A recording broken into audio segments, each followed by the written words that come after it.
What's going on, everyone? Coach Aaron here, back again with another video to help you dominate the platform.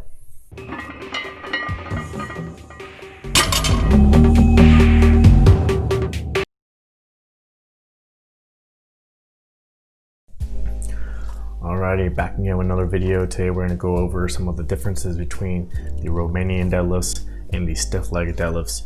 There are pros and cons to each one, so I want to kind of go over them so you can decide which one is best for you. As part of our SNS University for SNS Barbell, one of our coaches, Coach Jacob, put out a video recently on the deadlift, going over both conventional and sumo, the technical faults, how to fix them, that kind of stuff. And then Coach Joe and I just recorded a podcast going over deadlift variations to kind of build off of that video that Jacob did. So I figured I'd do a YouTube video now to go over two of those variations, which are the Romanian deadlift and the stiff leg deadlifts. So I'll put the link in the description below to the SNS University YouTube channel so you can go watch that video. We have some other videos on there too that you can go watch.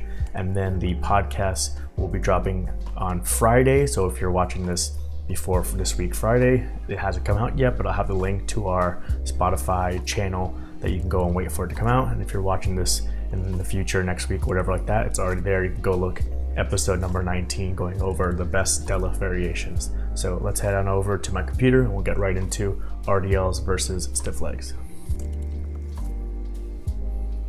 All right, so I recorded myself doing some reps of the RDLs and then some of the stiff leg deadlifts so we can go over the differences. I just picked the lightweight here just so I can just show the movement pattern.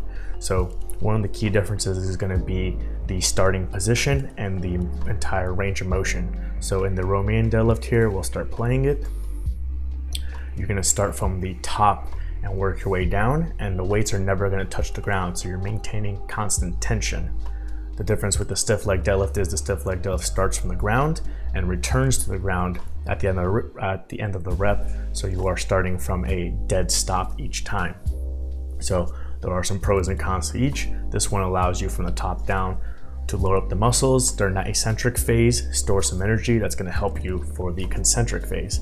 And like I said, it keeps that constant tension on those muscles, hamstrings, glutes, and spinal erectors.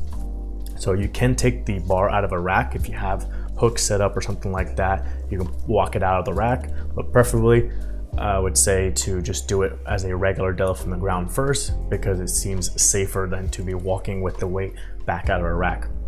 So it should be a light enough weight. A lot of times people are doing between, let's say, 25 and 50% of their deadlift max for their Romanian deadlift. So it should be easy for you to just do a regular deadlift to start like I do here. And then once you're at the top, then you can take your time, make sure you get your breath, make sure everything is set, and then you'll start your descent. In the descent, we want to focus on hips going back, as we see here, and trying to keep the shins vertical. You can't quite see it, but we want to keep the shins vertical. The hips are going back because it's a hip hinge movement. In this case, for the Romanian deadlift, you want to be dragging the bar down your legs, and then it will go past your knees and slightly on your shins as well. All right, how far you go down, or your range of motion, that's one of the benefits for this, is that you can control your range of motion. You want to go wherever you can maintain that straight back. So you don't have to go down to some specific range of motion just because someone else did it if your back is going to be rounding. You don't want flexion and extension underneath the load during the movement. We want to be maintaining that neutral spine throughout, which I'm doing a pretty good job here. Some of this is just I'm fat. It's not that my spine is rounding, but if there is some rounding going on, which I try to purposely do in some of the reps, then you would limit the range of motion. So instead of coming all the way down till the plates almost touch and you're at mid shin, instead come to right below your kneecap if that's the range of motion that you can handle. If you can handle a bigger range of motion and the bar's going to, or the weights are going to touch the ground from at the end of your range of motion, then you can make adjustments to the range of motion by making your grip wider and wider. So now your arms are artificially shorter and you can go a longer range of motion before the plates touch. Some people will also use smaller plates. You use 25-pound plates instead of 45-pound plates, or in this case 25 kilo plates. So then the plates are smaller and you can go down a further distance. And the other thing is you can then step on something. So you can put your feet up on a box or a weight or something like that to raise you up from the ground further so that you can then go a farther range of motion. So you can do all these adjustments to scale it to the range of motion that you can handle. So that's the movement. It's a hip hinge movement. You want to have a slight bend in the knee. As you can see here, it's a slight bend in the knee. It's not completely locked out, but you want to maintain that slight bend of the knee for much of the range of motion until you fully extend to the top and lock out. Okay, and then you want to control that range of motion. All right, now we're going to move on to the stiff leg deadlift. So in the stiff leg deadlift, like I said, one of the key differences is the bar is going to start from the ground and it's going to finish from the ground on every rep. So you are pulling from a dead stop, just like your deadlift is being pulled from the dead stop. So you have some carryover there in that you have to contract these muscles. Again, the hamstrings, the glutes, the spinal erectors are the majority of the muscles working. So they have to pull the bar up and contract and extend the knee and the hip from a dead stop. You're not doing the eccentric phase to load it up and build some energy in the muscles to help you out. So sometimes this can be a more difficult movement. So let's take a look here. Starting from the bottom, all the way to the top, and then back down.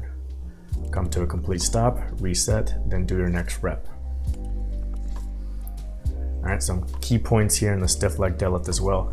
Because the bar is going to be over the midfoot, and again, we want to keep our shins as vertical possible with just a slight bend of the knee. We're not fully locking it out. There's going to be this gap between the bar and the shin. Because when we're doing a conventional deadlift, we have the bar over the middle of our foot, but we're bending our knees a little bit more, getting the hips down a little bit lower, so the shins are going to go forward a little bit in order to touch the bar. Now that we're not having that angle, and we're not bending our shins forward to touch the bar, we're keeping our shins more vertical, there will be a small gap at the beginning between the bar and the legs. So it's fine in this position. I still have hips higher than knees, shoulders higher than the hips, back is fairly straight, the shoulder blades are directly over the bar, and the arms angle slightly back to the bar being over the midfoot. So we're hitting all those key points. The only one is that the bar is just slightly in front of the shins. Okay, because the shins are no longer being bent forward.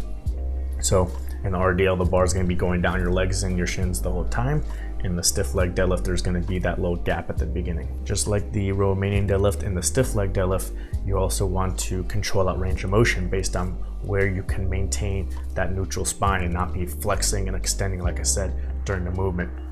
So since you are starting from the ground and returning to the ground, it's oftentimes going to be a bigger range of motion, and if you can't handle that range of motion, then the adjustment you have to make is you might have to put the weights on a block. So instead of you standing on a block to increase the range of motion in the Romanian deadlift, you're going to put the weights on a block to decrease the range of motion for the stiff leg deadlift if you need to, so that you're cutting the range of motion down to something that you can handle. So you might put the weights on like a 2-inch block or a 4-inch block to raise it up, so the bar will be more at mid shin or maybe just below the kneecaps, so that you're doing a range of motion that you can handle, and then maybe over time you can decrease that range of motion.